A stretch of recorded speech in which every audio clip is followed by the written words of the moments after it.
Le Psychodon, agir pour la santé mentale présente. Sud Radio, la roue des émotions, 13h30, 14h, Didier Meyran. Bonjour à tous, je suis très heureux de vous retrouver pour la roue des émotions. Et vous le savez, nous avons tous 6 émotions qui animent notre santé mentale: la joie, la tristesse, la colère, la peur, la surprise et le dégoût. Je vous propose, comme chaque semaine, de décrypter les faits marquants de l'actualité par le prisme des émotions et de prendre de la distance face au flux incessant de l'information. Et pour nous aider à gagner en flexibilité mentale, avec nous, le docteur Marine Colombel. Bonjour. Bonjour Didier. Vous êtes psychiatre, auteur du livre Écoute tes émotions pour te libérer chez Marabout. Avec nous également Stéphane Amar. Bonjour. Bonjour Didier. Vous êtes psychologue, auteur de l'accompagnement en soins palliatifs, approche psychanalytique aux éditions Duno. Tout un programme. Merci à tous les deux d'avoir accepté notre invitation. Sud Radio, la roue des émotions. Guerre en Ukraine, les États-Unis livrent 31 chars Abrams. Symboliquement, c'est un nouveau cap qui est franchi par les Occidentaux dans leur soutien à l'Ukraine. Sous pression, les Allemands ont finalement acté l'envoi également de 14 chars lourds. Les États-Unis ont suivi 31 chars Abrams. Donc, le président américain a affirmé que cet acte ne constituait pas, selon lui, une menace offensive contre la Russie. De son côté, Moscou a dénoncé, je cite, une décision extrêmement dangereuse. Déjà cette semaine, en représailles, une cinquantaine de missiles russes se sont abattus sur l'Ukraine. Des morts, des dizaines de morts déjà, nous décrit-on. Marine Colombel, comment réagir, avec quelle émotion collective vous réagissez comme psychiatre ? Dans cette actualité qui fait vraiment un peu rupture quand même, il n'y a pas vraiment de précédent dans la guerre, là, dans cette montée en puissance, je dirais évidemment la peur vraiment de la polarisation qu'on est en train de vivre en accéléré en ce moment. C'est vrai qu'on était jusqu'à récemment sur un conflit plutôt régional entre la Russie et une toute petite partie de l'Europe. Et on sent que déjà, depuis quelques mois, ça augmente de taille. Déjà, les missiles iraniens étaient commencés à arriver par les Russes. Donc, il y avait déjà une prise de parti en faveur des Russes. De notre côté, maintenant, on commence à livrer officiellement des chars aux Ukrainiens. Donc, on se rend compte qu'on va peut-être revenir à ce qu'on a vécu, hélas, dans la guerre froide, avec la constitution de 2 blocs qui vont s'affronter sur un terrain central qui est l'Ukraine. Et comme experte psychiatre des relations humaines par le prisme des émotions, qu'est-ce qu'on peut dire de ces affrontements qui se jouent entre pouvoir, argent, guerre médiatique ? Il faut, je pense, vraiment se méfier de la peur. Ça, on en a souvent parlé dans cette émission. La peur permet à l'image d'un individu en fait de se protéger, mais est une très mauvaise conseillère à l'échelle d'un pays, parce qu'elle va nous engager dans des actes qui ne sont pas toujours favorables pour notre pays. Et là, c'est vraiment ce qu'on doit se poser la question en tant qu'Européens. Jusqu'où doit-on aller ? Jusqu'où doit-on nous-mêmes nous mettre en danger face à un conflit qui, à la base, était régional ? Stéphane Amar, comment vous réagissez face à cette actualité ? En effet, on peut être tout à fait préoccupé par la manière dont les choses ont l'air de monter en puissance. En effet, on ne peut que craindre une escalade qui a déjà commencé. Jusqu'où cela va-t-il aller ? Jusqu'où cela va-t-il aller ? L'expérience de la vie, l'expérience de l'humanité, qu'apprend-nous ? Qu'est-ce que nous apprend l'histoire ? Peut-être que nous allons tourner la roue des émotions. C'est Marine Colombel qui va le faire pour vous, Stéphane Amar, puisque vous êtes ce nouvel invité. Et vous tombez sur une émotion. On a déjà fait la peur. Qui est celle... encore la peur. Ça persiste. C'est assez intéressant quand même, voilà. Pour le coup. Le dégoût. Le dégoût. Alors comment est-ce que l'on peut trouver du dégoût dans cette affaire, de cette escalade dans ce conflit entre l'Ukraine et la Russie ? Je pense qu'on peut trouver du dégoût à différents titres. Peut-être en constatant que nous sommes en quelque sorte des pions dans une histoire qui nous dépasse. et qu'en effet, ce n'est jamais très agréable de se sentir dupé. C'est-à-dire qu'on ne nous dit pas tout, comme on dit parfois à d'autres sujets. En effet, là, ça questionne quand même sur des enjeux. Donc ça, c'est un premier dégoût. Le deuxième dégoût, c'est peut-être finalement ce que vivent les populations en question. C'est-à-dire que nous sommes pas si loin finalement, mais on est assez étranger, même s'il y a des images par-ci par-là, aux conséquences que ça a sur le quotidien des gens. Et voilà, je le verrai sous cet angle-là. Le dégoût, celui de l'histoire qui se répète et de la chair à canon, peut-être que tous les deux, vous serez d'accord. Quel dégoût finalement de ne rien apprendre du temps qui passe, des guerres qui se répètent. Et de l'absurde, c'est ce que disait très bien Camus avec la place des guerres, c'était questionné également beaucoup par Céline, l'absurdité de la mort de gens qui ne comprennent pas pourquoi ils sont sur le champ de bataille et pourquoi ils doivent sacrifier leur vie pour des choses qui les dépassent complètement. Autre actualité, cette semaine encore, grève contre la réforme des retraites. Les syndicats appellent à multiplier les actions d'ici le 31 janvier. Transport, école, énergie, plusieurs secteurs seront en grève mardi prochain pour répondre à l'appel de l'intersyndicale. Cette semaine, les syndicats ont appelé à multiplier des actions. Donc d'ici la fin du mois, des journées de mobilisation sont déjà prévues du côté de la SNCF. Notamment, on annonce des perturbations à l'occasion des vacances scolaires de février. Stéphane Amar, comment vous réagissez et comment nous embarquer pour mieux comprendre les émotions collectives qui se jouent face à ces grèves à répétition contre la réforme des retraites? Alors là aussi, il y a un phénomène de répétition, parce que ces histoires de grève, on les subit de façon répétitive et on est un peu traversé par une certaine ambivalence. À la fois, en effet, un accord parfois politique sur les raisons de la grève et à la fois un désaccord sur les conséquences que ça a, évidemment, parce que c'est le principe même de la grève que de déranger. Donc, si on devait parler d'une émotion, on pourrait parler en tout cas là d'une confrontation de colère, une colère de ceux qui font grève, et puis une colère de ceux qui la subissent, qui est en plus tout à fait alimentée, si on regarde d'un peu plus près, par nos chers médias parfois. Les chers médias qui, selon vous, poussent aussi à l'alimentation de la colère, si j'entends bien. Ça arrive, en tout cas. Et parfois, peut-être, Marine Colombel, à situer ici ou là, dans ces manifestations, en psychologie, on parle aussi de l'épouvantail. Et là, ça peut être Macron, l'épouvantail, la cible. Là, on est vraiment dans une expression qui est assez étonnante. C'est que c'est vrai que les manifestations ont un rôle dans la société, dans la République, pour faire sortir du peuple directement une opinion qui ne passe pas directement par la politique, qui est vraiment la voix du peuple. Mais le danger de ça, c'est de le répéter. Ça veut dire que ces grèves se font tellement répétitives depuis des années et vont crescendo que finalement elles deviennent inaudibles et elles vont même à l'encontre des gens qui font les grèves. Ça veut dire trop de bruit tue le bruit. Tout à fait, on entend trop de messages tue le message. On n'entend plus le message. Et on revient à des mouvements où finalement, ce qui était entendu au début, par exemple, je pense aux Gilets jaunes, ne sont plus entendus parce que cette population qui souffre actuellement ne se reconnaît pas forcément dans les grèves et finalement se retrouve sans personne pour parler à leur place. Peut-être pouvons-nous gagner en flexibilité mentale. Vous vouliez réagir, Stéphane Amar? Oui, je voulais juste resituer un peu les choses dans le sens où ces grèves d'aujourd'hui, elles sont à envisager dans la suite de toutes les contraintes que nous avons subies, notamment avec cette histoire de Covid. C'est-à-dire que ça donne quand même une dimension de gêne supplémentaire aux gens qui ont envie de vivre aujourd'hui. Oui, tout à fait.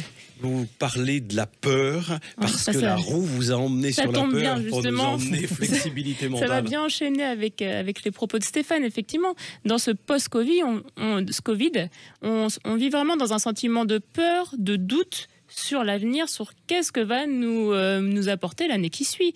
On est sorti du Covid, on rentre dans une crise économique, je pense, majeure qui risque de s'installer pour quelques mois. Et en plus, on n'arrive pas à aller travailler, on n'a plus d'essence, on a des problèmes d'électricité. Donc tout ça monte, tout ça cumulé fait qu'on a... Cela alimente les peurs. Est-ce qu'il n'y a pas aussi la peur de revenir sur ce qui est cher aux Français, ce qu'on appelle des acquis sociaux, là les régimes spéciaux, là la pénibilité mal prise en compte ou pas assez? Est-ce que c'est ces droits-là ne sont pas légitimes à être interrogés, à créer des peurs, Stéphane Amar? Oui, sans aucun doute. De toute façon, on sait bien que l'être humain n'aime pas le changement. Et en même temps, nous sommes plus que jamais dans une société qui change, qui change à toute vitesse. Donc c'est là, il y a un paradoxe, à la fois à s'accrocher pour ne pas trop vivre ses craintes, et en même temps revendiquer du changement. La mère Europe, la maman européenne, l'alignement sur les régimes spéciaux ou les régimes en Europe. On dit, bah oui, mais ce sera pareil qu'en Allemagne, ce sera pareil qu'en Italie. Ça aussi, ça peut faire controverse, ça peut faire aussi peur. Mais dans quel état sera l'Europe dans 20 ans? C'est ça la question. Et ce qu'on entend émerger aussi de la population, c'est même plus la peur de partir tard à la retraite, c'est de ne plus pouvoir partir en retraite lorsqu'ils y seront. Et on se retrouve dans quelques instants pour faire tourner la roue des émotions du côté du Conseil économique, social et environnemental. Et puis nous parlerons de la disparition mystérieuse d'un homme qui vivait en fait paisiblement en Suisse. À tout de suite. Le Psychodon, agir pour la santé mentale présente. Sud Radio, la roue des émotions, 13h30, 14h, Didier Meyran. Et ensemble, nous faisons tourner la roue des émotions sur les faits marquants de l'actualité de cette semaine. Avec nous, Marine Colombel, qui est psychiatre, et Stéphane Amar, qui est psychologue, pour nous aider à prendre de la distance sur l'actualité. Le Conseil économique, social et environnemental se prononce pour une légalisation encadrée du cannabis. Il est temps, selon le Conseil économique et social et environnemental, de changer de paradigme. C'est ce qui est prononcé par cette institution qui irait vers une préconisation, la légalisation encadrée du cannabis. Au sein de cet organe, vous le savez, siègent des syndicats, des associations, et ils font le constat de l'inefficacité des politiques sur le cannabis en termes de santé publique. C'est la première fois que le CESE se prononce de façon aussi claire sur ce sujet sensible. Marine Colombel, quelle est, selon vous, comme psychiatre, l'émotion collective qui est impactée? En tant que psychiatre, moi, l'émotion vraiment que m'évoque cette nouvelle, c'est vraiment la colère. Parce qu'on voit tous les jours les conséquences de la prise de cannabis dans les hôpitaux. Et ça, je pense qu'on n'informe pas assez les gens. Donc, je profite de la radio justement pour rappeler le message. Le cannabis fait des dégâts chez la jeunesse tous les ans. Ça veut dire que ça provoque des bouffées délirantes aiguës. Ça veut dire ça peut faire entrer dans la psychose, donc des maladies très graves. Ça cause des dépressions, ça cause des problèmes cognitifs, donc des troubles de l'attention, des troubles de la mémoire, chez une population qui est fragile, une population adolescente qui souffre beaucoup, qui a souffert beaucoup après le Covid. Et envoyer ce genre de message, pour moi, ne peut être que négatif au niveau de la santé publique. Stéphane Amar? Oui, je pense qu'en effet, on peut tout à fait voir ça sous cet angle-là. Le problème, c'est que cette question est une ritournelle permanente et que de toute façon, on ne fait que raviver cette revendication. Ça tourne sur soi-même, quoi. C'est-à-dire la question du cannabis et de sa place dans la société, légalisée comme aux Pays-Bas ou aux États-Unis, c'est une ritournelle. Et si on était un peu taquin, on dirait, mais les 18 groupes, 175 membres, tous bien rémunérés par l'État, qui siègent au Conseil économique, social, environnemental, ils ont rien d'autre à faire en ce moment, alors qu'on est en pleine guerre avec l'Ukraine. On est aussi en train de se dire, mais comment on va faire en termes de pouvoir d'achat? Et on s'interroge sur la retraite. Que de parler encore du cannabis comme une ritournelle, et je reprends votre expression. Je crois qu'il faut aussi peut-être mettre ça en perspective avec la question économique qu'il y a derrière. C'est-à-dire qu'il y a quand même toute une... Enfin, non seulement économique, mais voire criminelle. C'est-à-dire qu'il y a toute une économie derrière qui participe à cette question. On pourrait tout à fait faire le parallèle avec l'autre ritournelle qui est la question de l'euthanasie. Derrière, il y a quand même des enjeux autres que simplement de santé ou éthique ou politique. Hein. C'est-à-dire qu'il y a vraiment quelque chose là qu'il faut creuser, à mon avis, pour éclairer un peu plus. Quand je suis taquin, Marine Colombel, et que je dis c'est une occasion pour le Conseil économique, social, environnemental d'exister, de dire on est là, on est la troisième institution publique du pays, on sert à quelque chose. Tout à fait, et c'est d'autant plus triste quand on voit l'état de la médecine française et les difficultés qu'elle est en train de traverser en ce moment. On se dit, ce temps-là, cet argent-là pourrait être consacré quand même à autre chose au niveau de la prévention en santé publique. Et vous faites tourner la roue des émotions, allez-y, Mais Stéphane Amar. on voit bien en effet que c'est un conseil économique qui s'exprime. C'est pour ça aussi que j'insistais là-dessus. Alors, vous êtes allé gagner en flexibilité mentale avec la roue des émotions pour nous emmener vers une autre émotion. Vers le dégoût. Vers le dégoût. Le dégoût. Alors, regardez cette question sous l'angle du dégoût. Ce n'est pas un cadeau, hein, j'avoue que pour le coup. Là, je vous ai donné des pistes quand même. Une grande institution publique financée par des moyens public, avec des membres qui siègent, 18 groupes, 175 membres, saisir le débat public sur le cannabis en pleine guerre, avec la réforme des retraites, la crise du pouvoir d'achat. Non mais franchement, est-ce raisonnable? Mais en effet, et on pourrait dire d'une façon générale, oui, moi, ça met en colère. Non, mais alors la colère, oui, mais du coup le dégoût, bon, mais je crois que c'est quelque chose qui est général en ce moment. C'est-à-dire que de la même manière, la réforme des retraites, en ce moment, est-ce que ça suscite pas le dégoût? C'est-à-dire que nous sommes pas... Il y a comme un décalage temporel. Donc, en effet, c'est presque déplacé, toutes ces questions-là. Un peu quand même. Un peu quand même. Je rappelle qu'en matière de santé mentale, 12 millions de Français sont concernés par un trouble psychique, des dépressions, des troubles anxieux, des schizophrénies, des bipolarités, de l'autisme. 23,3 milliards d'euros, c'est le premier poste de dépenses, tout régime d'assurance maladie confondu. On est le premier pays consommateur de psychotropes. La santé mentale, ça coûte plus cher que le cancer. 16,3 milliards d'euros pour le cancer, 23,3 milliards d'euros. C'est le poste de dépenses en France pour la santé mentale. Franchement, il y a peut-être d'autres choses à faire que de s'intéresser au cannabis dans les temps qui courent. Troisième événement de la semaine dans le terme de l'actualité.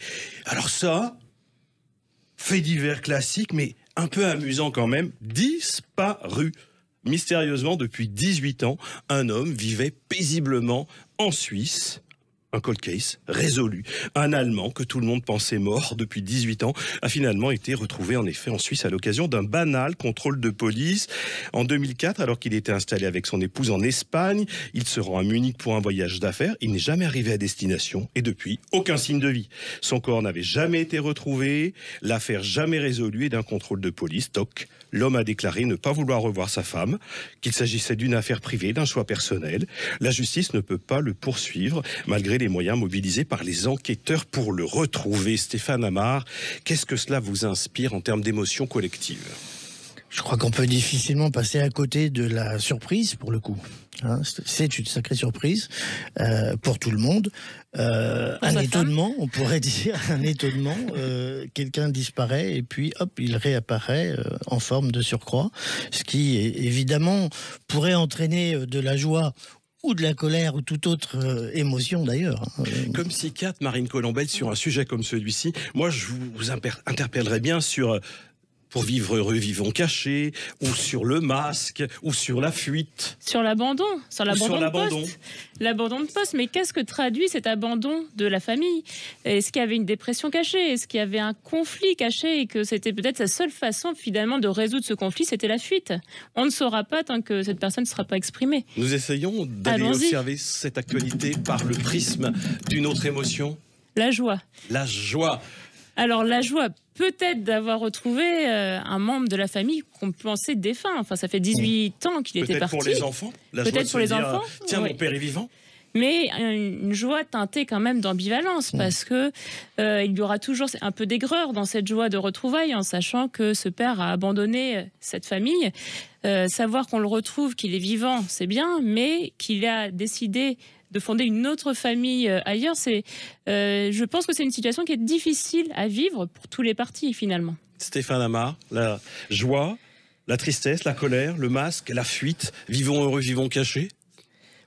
Cette histoire, quelque part, nous fait sourire aussi, parce que ça remet du vivant à travers cet effet de surprise. C'est-à-dire que c'est le cas de le dire, hein, ça remet du vivant, puisqu'on le croyait mort, mais c'est aussi, finalement, à nouveau un rappel, une piqûre de rappel que la vie nous surprendra toujours. La vie est une surprise, nous dit Stéphane Amar. Ça vous convient comme émotion? C'est une boîte de chocolat, comme dit Forrest Gump.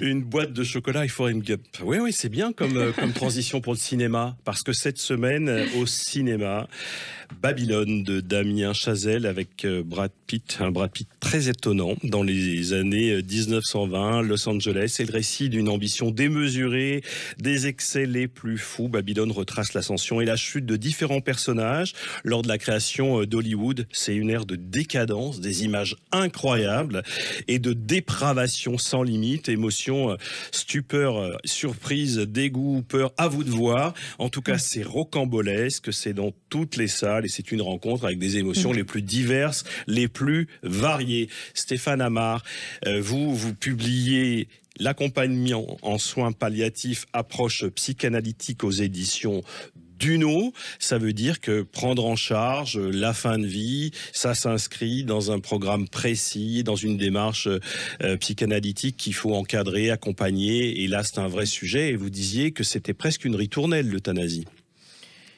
Oui, disons que là encore, il y a quelque chose de l'ordre de la manipulation, c'est-à-dire que ça viendrait flatter comme ça chacun dans l'idée que nous pourrions décider justement ce qui est indécidable.